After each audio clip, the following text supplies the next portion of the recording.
नई शिक्षा नीति ये महिलाओं के विरोध में है कि महिलाओं को चार दीवारी के अंदर धकेल देगा। बचाओ बेटी पढ़ाओ, बेसिकली बेटी को पढ़ाई से बचाओ। आप जो है पूरा अपने माहौल ये कर दिया, बेटियां पढ़ ही ना सके। निजीकरण देश की महिलाओं के खिलाफ है। इस निजीकरण की नीति से लड़कियों को ज्ञान के रास्ते बंद हो जाएंगे, उनको फिर से चार दीवारी के अंदर धकेलने की व्यवस्था ये मनोवादी सरकार कर रही है। देश में महिलाओं के ऊपर इतनी हिंसा हो रही है, देश में महिलाओं को शिक्षा नहीं है, देश के लोग रोजगार की तलाश में भटक रहे हैं। महिलाएं जो है मोदी सरकार को निश्चित तौर पर एक सबक सिखाएंगी कि आपकी ये पितृसत्तात्मक मनोवादी सोच की नीतियां हमें स्वीकार नहीं है। हमारा जो भांड मीडिया है, सुधीर चौधरी ने जिस तरह की बात कही है, आप यानी कि ये कहना चाहते हैं कि आदिवासियों को तो केवल जंगलों में ही रहना चाहिए, उनको बेहतर जीवन का भी कोई अधिकार नहीं है।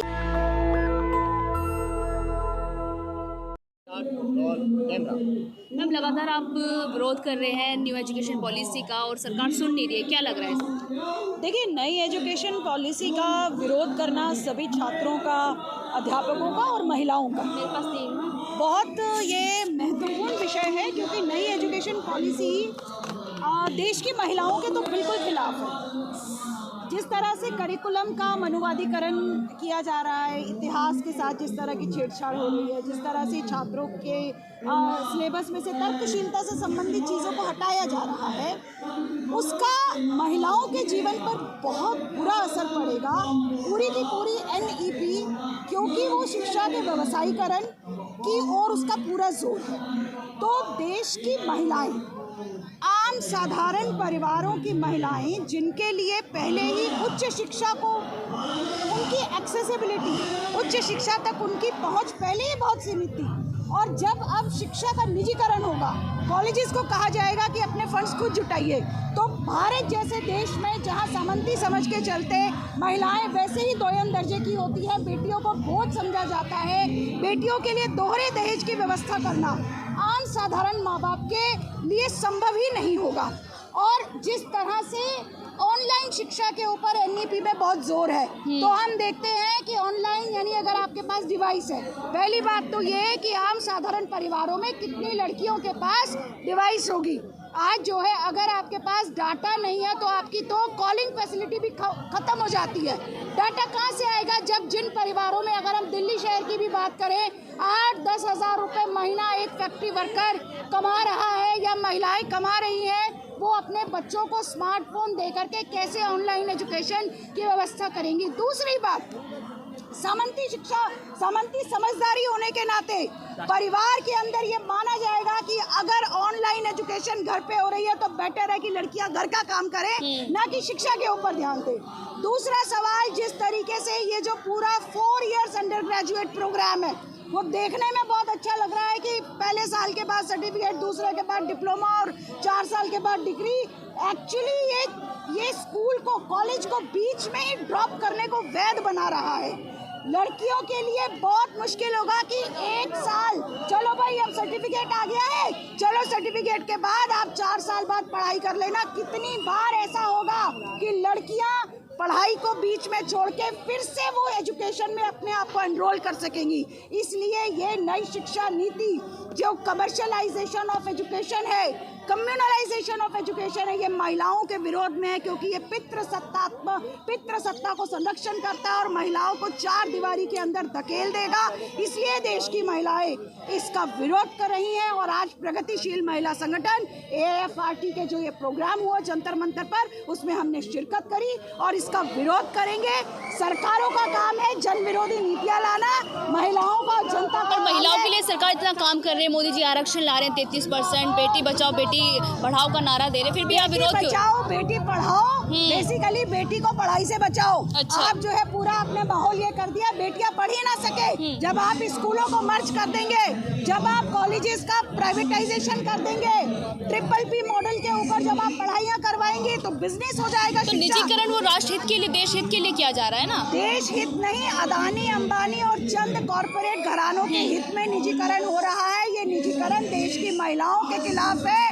इस निजीकरण की नीति से लड़कियों को ज्ञान के रास्ते बंद हो जाएंगे, उनको फिर से चार दीवारी के अंदर धकेलने की व्यवस्था ये मनोवादी सरकार कर रही है। और वो तो सबका साथ सबका विकास कर रहे हैं ना।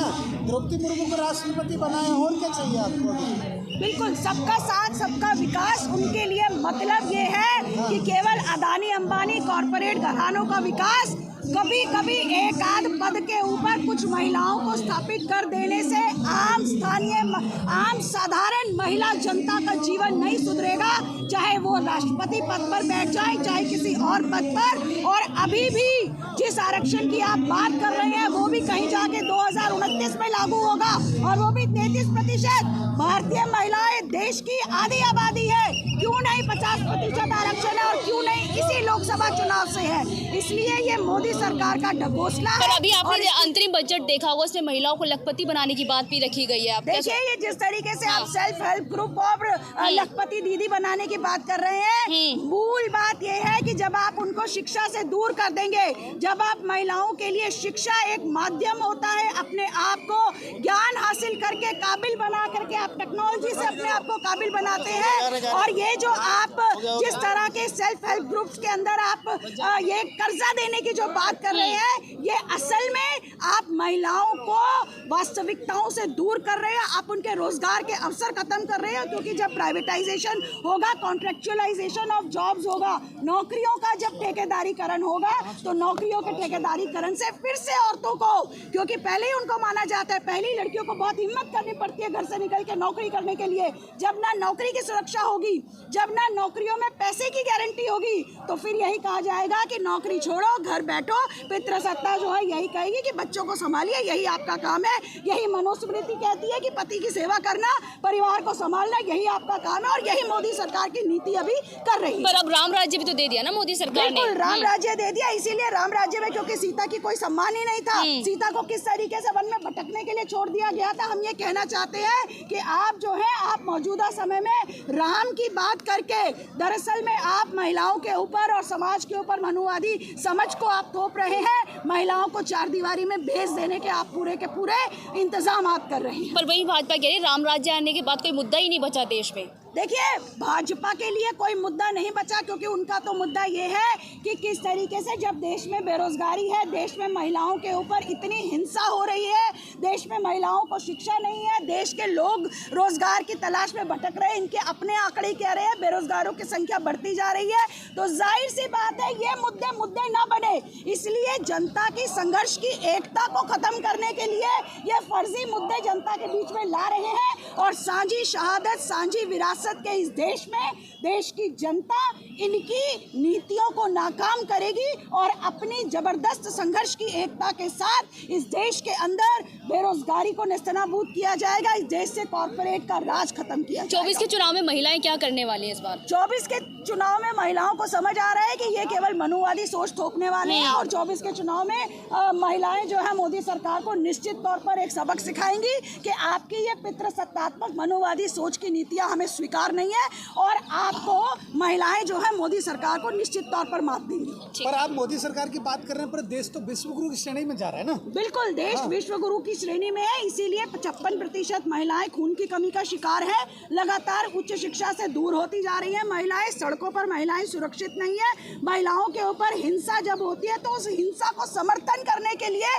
बीजेपी के विधायक से लेकर के पूरा का पूरा अमला जो है उत्पीड़कों के साथ होता है। हाल ही में ब्रजभूषण शरण सिंह के मामले में हमने अच्छी तरह से देख लिया है कि किस तरीके से बाहुबली का समर्थन करने के लिए पूरा सरकारी अमला साथ में खड़ा हो जाता है। पर उनको तो बिल्कुल निष्पक्ष दिल्ली पुलिस ने कोई वो भी नहीं किया, हटा दिया उनको, तो पद से हटा दिया ना, एक्शन तो कौन ले से लिया पद से हटा दिया? कौन से पद से हटा दिया? केंद्र सरकार ने किस तरीके से जनता के दबाव में आकर के, और वो भी हम देख रहे हैं किस तरीके से कुश्ती, अभी भी वो संजय सिंह जो है वो गेम्स करा रहे हैं, वो सर्टिफिकेट बांट रहे हैं लोगों के विरोध के बावजूद। तो ये कैसे हो रहा है? एक तरफ आप कहते हैं उनकी पावर्स खत्म कर दी, एक तरफ आप उनको सब कुछ करने देते हैं, और जो कुछ भी सरकार थोड़े बहुत जनपक्षीय कदम भी उठा रही है वो केवल जनता के संघर्षों की बदौलत। अच्छा, एक लास्ट सवाल है कि जो एक आदिवासी सीएम हैं उनके ऊपर सुधीर चौधरी की एक टिप्पणी आ रही है, उसे आप कैसे देख रहे हैं? देखिए, ये बिल्कुल वही चीज़ है, ये मनुवादी सोच है इनका। जो हमारा जो भांड मीडिया है, ये सुधीर चौधरी ने जिस तरह की बात कही है, और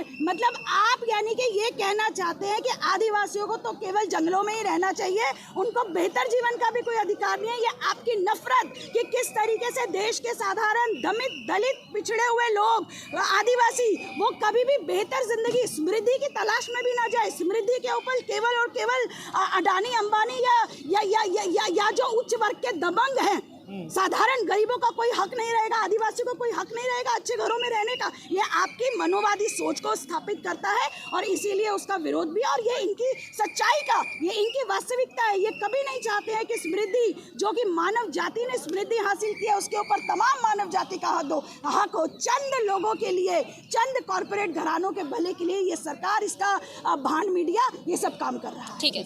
नेशनल दस्तक की आपसे गुजारिश है कि अगर इसको बचाना चाहते हैं तो नेशनल दस्तक को सब्सक्राइब करने के लिए रेड कलर के सब्सक्राइब बटन को दबाएं, फिर बेल आइकन की घंटी दबाएं। नेशनल दस्तक को बचाने के लिए बहुत जरूरी है कि हर खबर को शेयर करें, लाइक करें, कमेंट जरूर करें।